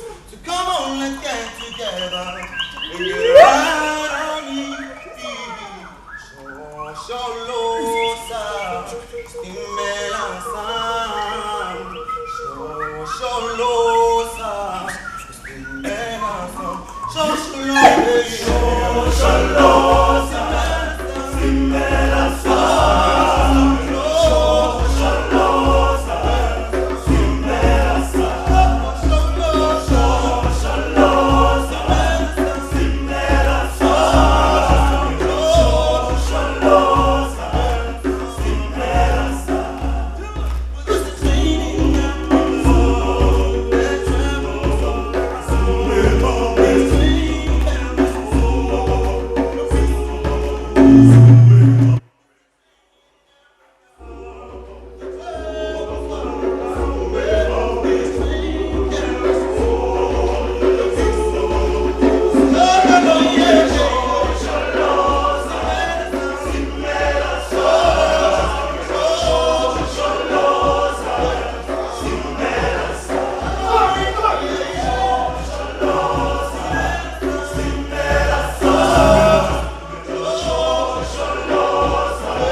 I think we can do better than that. Let's give it up for Namib Youth Choir and African Vocals.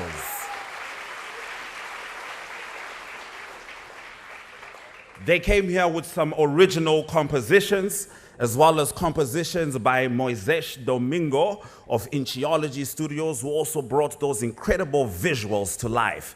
My name is Ashwin Betty, or as I am known to Namibia, Ashwin Betty. And I am here to speak about inclusion. Inclusion is a lived experience, carried in the voices, the journeys, and the progress of people. This is the story of Namibia's journey toward financial inclusion. Namibia's financial inclusion journey began in 1990, when the Bank of Namibia was established as the heartbeat of an independent system. It gave citizens a financial identity rooted in independence and a system built by Namibians for Namibians. In 2002, settlement across banks became seamless through the interbank settlement system. By 2003, the Payment System Management Act gave the central bank the power to oversee reform, a framework later revised in 2023 into its current version 3. In the same year, EFT Electronic Funds Transfer System was implemented.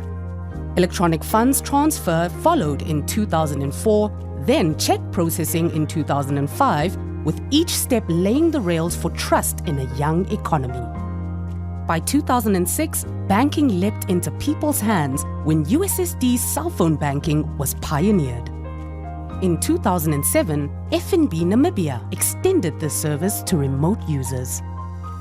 In 2008, NamSwitch gave the country full interoperability, linking ATMs and tills across all banks. And by 2010, a new chapter opened when FNB launched eWallet.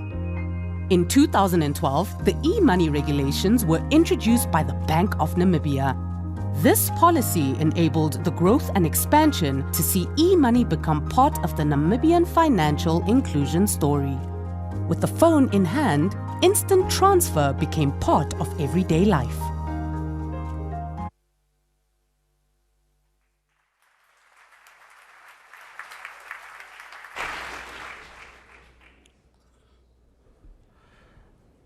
I'm a man who believes in democracy. Which voice should I use? This one or this one? Sorry, I didn't hear you. I believe we're going with the second option. Now, highlights from this time include the introduction of the basic bank account, 0 rating on cash deposits, the consumer protection framework, and the code of banking practice. Each reform ensures that financial inclusion is about access, fairness, dignity, and trust. Let's hear from the Bank of Namibia to understand more of their work in financial inclusion.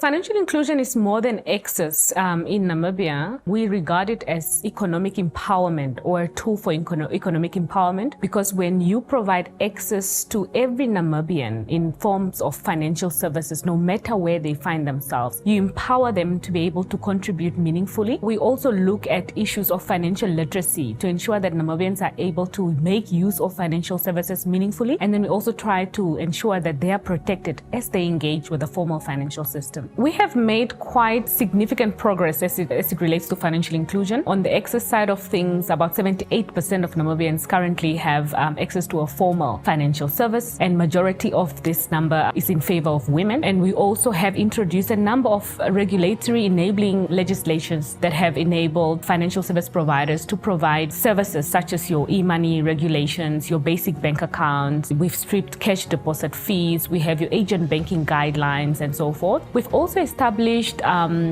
an SME financing strategy. We've developed an SME financing strategy that provides support to MSMEs, especially micro, small, and medium enterprises that require credit. And then we provide them with mentoring and coaching. And then there's also a venture capital fund that will allow them to scale their businesses. On the literacy side of things, we have a national financial literacy initiative under the Ministry of Finance that is responsible for all our financial literacy education initiatives. And they go out into communities all across the entire nation, engaging individuals, communities, MSMEs, and training them around basic financial skills. And on the protection side of things, we have some frameworks, consumer protection frameworks, that allow consumers to lodge their complaints both with financial institutions and with the two regulators, that's the Bank of Namibia and NAMFISA. The most pressing barriers and challenges for us still remain with high transaction costs, especially on financial products, limited infrastructure in rural areas, and limited financial literacy amongst Namibians. And we are, as a Bank of Namibia, we are currently pioneering in the development of an instant payment solution which aims to address access but also affordability issues and some of the limitations around the infrastructure. We've strengthened our partnerships and our collaborations with key stakeholders, especially those within the ICT space. We are working with the ministries of information and technology, communication and technology. We're working with the mobile network providers, and we've also forged partnerships with the financial services industry, really to ensure that we build an ecosystem that is inclusive and tackle the barriers together. So to ensure that communities and our stakeholders are included in the policy initiatives that we undertake, the Bank of Namibia takes on a human-centered policy design approach in almost all the policies that we undertake. Rural communities are at the heart of our strategy, And we're currently trying to strengthen our efforts around agent banking networks, mobile money service providers. We're strengthening those partnerships. But we've also engaged our rural communities to really find out what are some of the challenges they are facing or encountering with regards to climate change. And we're working in the background with the support of the Alliance for Financial Inclusion to develop a sustainable finance strategy that has an inclusive green finance component that is particularly focusing on supporting rural farmers in our rural communities to build resilience against climate change.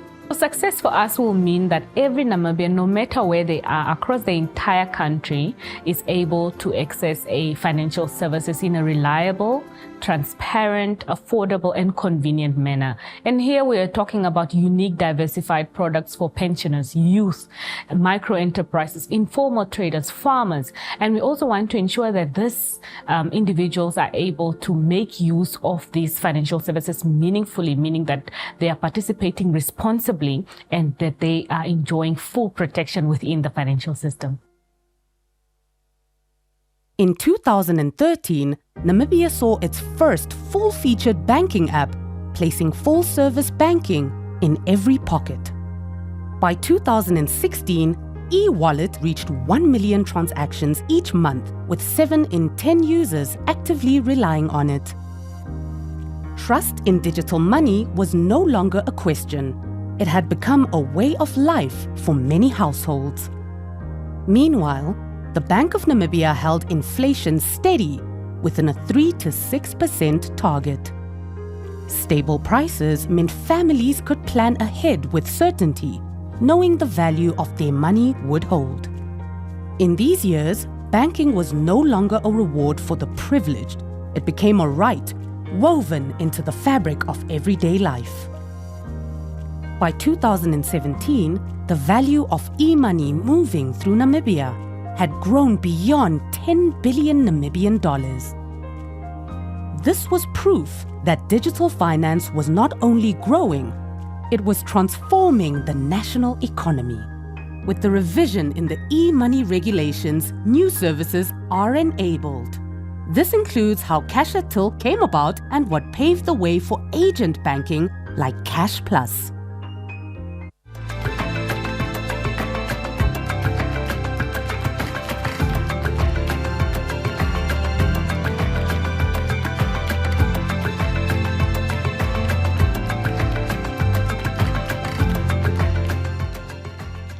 The first time I used Cash Plus, for me personally, it was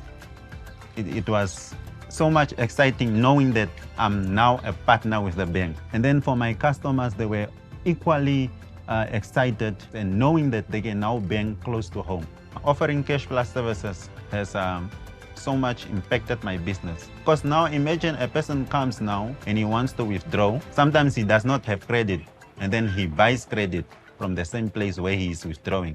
So that actually generated more profits into my business. The most common thing people use Cash Plus for is withdrawing and depositing. Me seeing the business has passed COVID and now I've also expanded into 2 extra shops and also employed more people. I just hope that the bank implements more of these facilities into the next generation to make their lives better.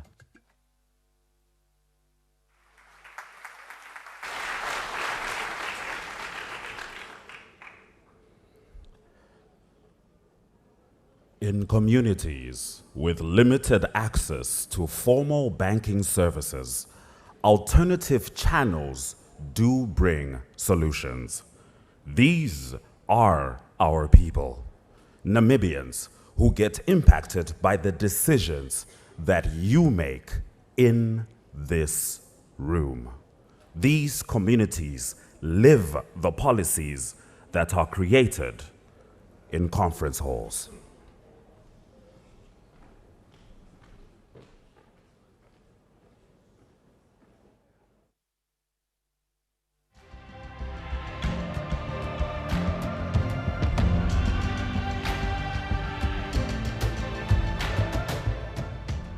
What gave me a chance to change my situation is when I acquired training by Women at Work. This training really gave hope to me. I feel like it was a new beginning because I acquired skill that I can do to generate income and support myself. We also train on financial literacy, how to budget, how not to use your business money and your own money. When I acquire and I start my small business, I open a bank account, and so my money is safe. I can buy what I want, I can set up goals for saving, and I can plan also for my family, my children's education, or for my business. I can think more what I can bring in or new equipment, can buy small equipment for my business now. I'm more empowered, more confident, more relaxed on my financial issue. What made me to start my own business is I was unemployed for some time, and I said like, okay, let me acquire a skill so I can be financially independent, and I can also help others in my community and my family too.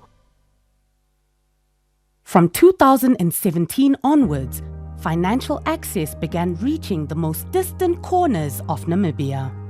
The Bank of Namibia introduced guidelines for agent banking, while banks rolled out mobile wallets of their own.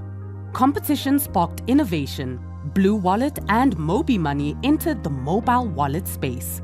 In 2019, FNB brought Cash Plus, Cash at Till, and e-wallet at Till, giving rural hubs like Tsumkwe, Divundu, and Oshivelo new ways to access cash and payments. That same year, Namibia began phasing out check payments, marking the end of a paper-based era. It meant that remote communities could save time, money, and effort while staying connected to the wider economy. By 2020, advanced deposit machines appeared, the first of their kind in the country. By 2022, DigiPlus arrived, a zero-fee digital account opened instantly by USSD or kiosk verification. A new generation of young Namibians could open their very first account with nothing more than a phone. In 2023, e-money transactions passed 43 billion Namibian dollars, more than 67 billion through e-wallet. Card payments at 70 billion, while cash fell to just 5.6 billion. The shift from cash to digital was accelerating faster than ever before. Banking was no longer a place you went. It was a tool you carried wherever you lived.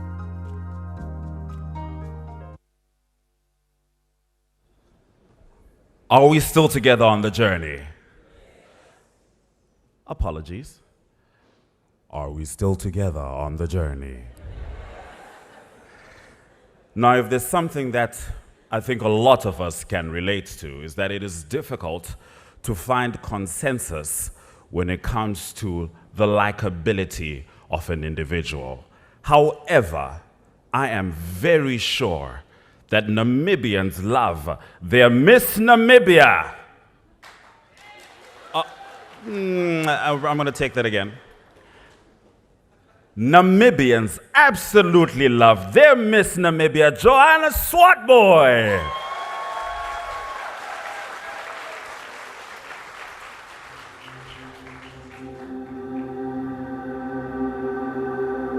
In my perspective, access matters because it's what sets you up for the future. As young Namibians, we're growing and we need to be more of global citizens. So once you have access to better financial tools or just financial literacy in general, it helps you gain access to the world. And we need to grow out of our little cocoon in Namibia and explore the world and take part in the world's economy as well. So I believe that as Namibians, we need to do more in terms of educating ourselves, especially with financial literacy, because I know our backgrounds, we don't really speak about money that often. Financial literacy is not taught in school, and that it's not a conversation that we have often. For me, feeling protected is knowing that there's a safety net.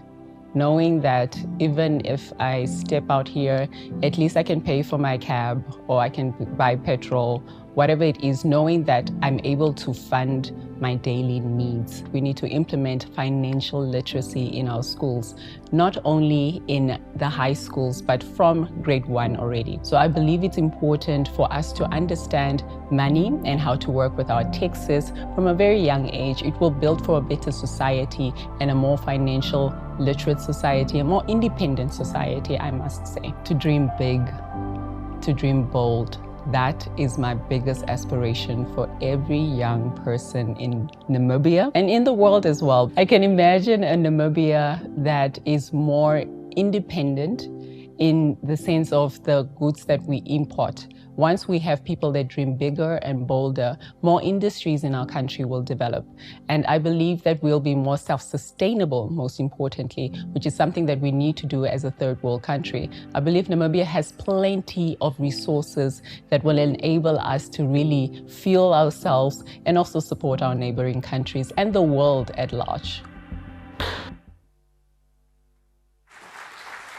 In 2024, FNB launched Speedy, a portable POS device that gave power to small businesses and informal traders. The e-money legal framework was strengthened with features such as savings and credit formally recognized. For shopkeepers and market vendors, it meant payments could finally meet them where they worked, not the other way around.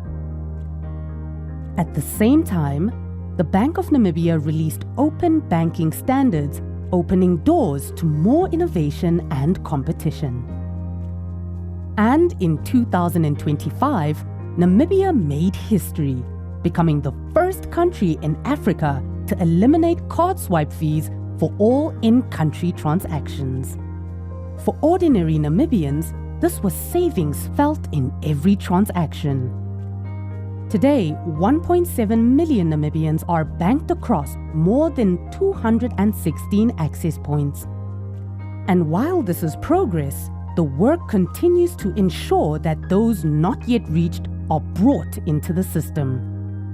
EFT transactions reached 827 billion Namibian dollars in 2024. Next on the horizon are instant payments, deeper financial literacy for communities, and stronger protections for every voice. Each initiative is designed to close the gap, making sure no Namibian is left behind in the journey forward. This is not a nation waiting to be included. This is a nation leading. And in leading, Namibia shows Africa and the world what resilience, progress, and aspiration look like.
it everywhere, is around empowering society, enabling growth. You are trying to empower communities through inclusive policies, data-driven insights, and financial solutions. We not only want to extend the access, but also unlock the growth.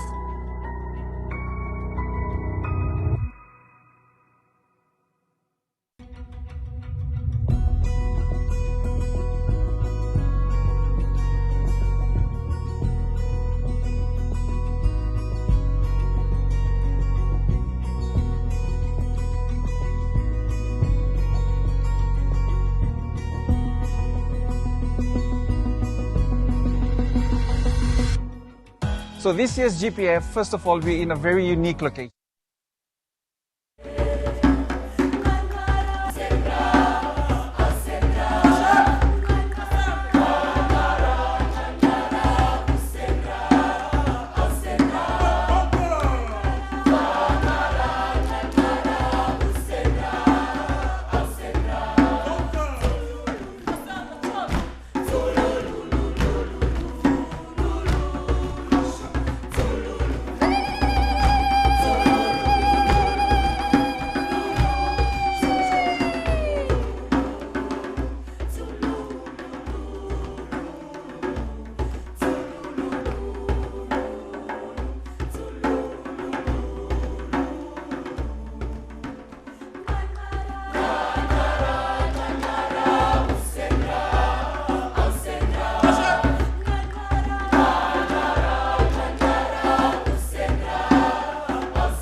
So for me, financial inclusion is deeply personal.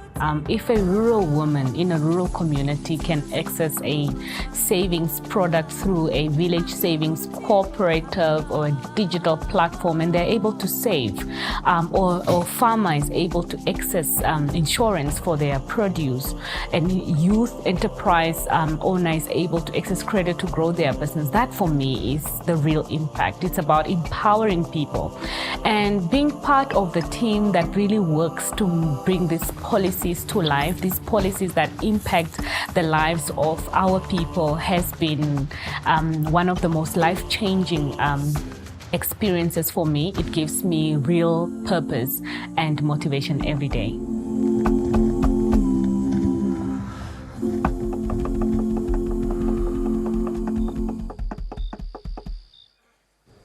A round of applause, ladies and gentlemen.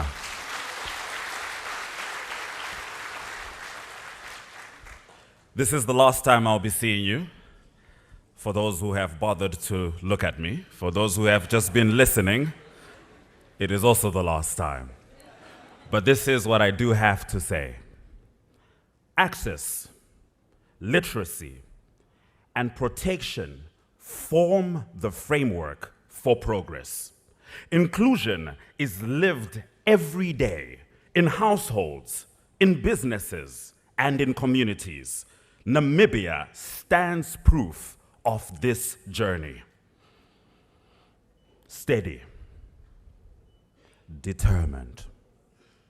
There is still work to be done. And this is why we have gathered together at the Global Policy Forum. May this be a place of ideas, a place of collaboration, a place of action.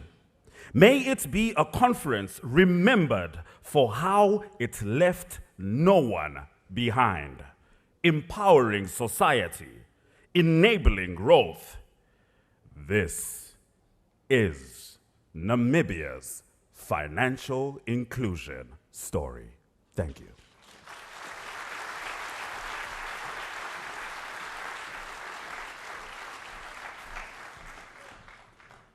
Another round of applause to Ashwin Berry and the entire team. Honorable Minister, Honorable Governors, may I ask you at this point in time to rise for the singing of the national and the AU anthems as we conclude the official opening of the AFI GPF. Thereafter, we'll ask our VIPs and to just go on the left and follow, or your right rather, and follow Hitesh for a group opportunity outside. But for now, thank you so much. Please rise.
Thank you so much. Can we escort our VIPs for that photo opportunity? For the rest of us, we are on break until 3.